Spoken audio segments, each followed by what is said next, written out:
दोस्तों, स्वागत है आपका हमारे चैनल पर। आप सभी को नाग पंचमी की हार्दिक शुभकामनाएं। हम आपके लिए लाते हैं वो कथाएं जो हमारी संस्कृति और परंपरा की नींव हैं। आज हम जानेंगे एक अत्यंत पावन पर्व नाग पंचमी की पौराणिक कथा, एक ऐसी कहानी जिसमें है आस्था, भय, श्रद्धा और परिवार की अनमोल सीख। वीडियो को अंत तक जरूर देखें क्योंकि इसकी कथा आपको जीवन का एक गहरा संदेश देगी। बहुत समय पहले की बात है। एक छोटे से गांव में एक किसान अपने परिवार के साथ रहता था। उसका नाम था धर्मसेन। धर्मसेन एक सीधा सादा, परिश्रमी और ईश्वर भक्त किसान था।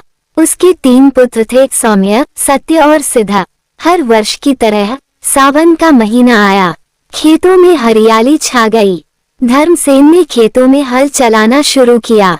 उसी दिन थी श्रावण शुक्ल पंचमी यानी नाग पंचमी। लेकिन धर्मसेन को ये ज्ञात नहीं था कि आज के दिन धरती की खुदाई करना वर्जित माना गया है, विशेष रूप से नागों की पूजा का दिन होने के कारण। उसने जैसे ही हल चलाना शुरू किया, अचानक उसका हल जमीन में किसी कठोर चीज से टकराया।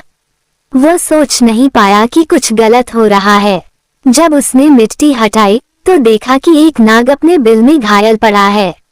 हल की नोक से नाग का सिर फट गया था और उसने वहीं तड़पकर प्राण त्याग दिए।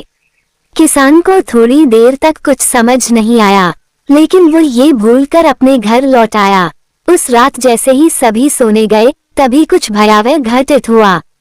रात के तीसरे पहर किसान के 3 पुत्र गहरी नींद में थे। उसी समय उस मरे हुए नाग की माता, एक नागिन, भयानक रूप में उनके घर प्रकट हुई। उसकी आंखों से क्रोध की अग्नि धधक रही थी। उसने एक एक कर 3 पुत्रों को डस लिया। जब सुबह हुई तो परिवार में कोहराम मच गया। 3 बेटे बिस्तर पर मृत पड़े थे। धर्मसेन और उसकी पत्नी बिलख उठे। कैसे हुआ ये सब? कौन सा पाप हो गया हमसे? किसान की पत्नी जोर जोर से विलाप करने लगी।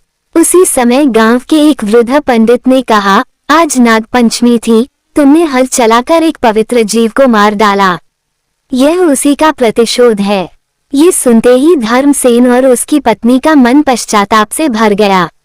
वे तुरंत एक मंदिर गए और वहां उन्होंने नागदेवता से क्षमा याचना की। फिर वे अपने बेटों की मृत्यु का कारण बनी नागिन के बिल के पास पहुंचे।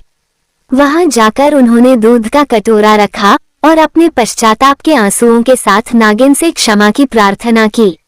हे नागमाता, हमसे भूल हो गई। हमने जानबूझकर आपके पुत्र का वध नहीं किया।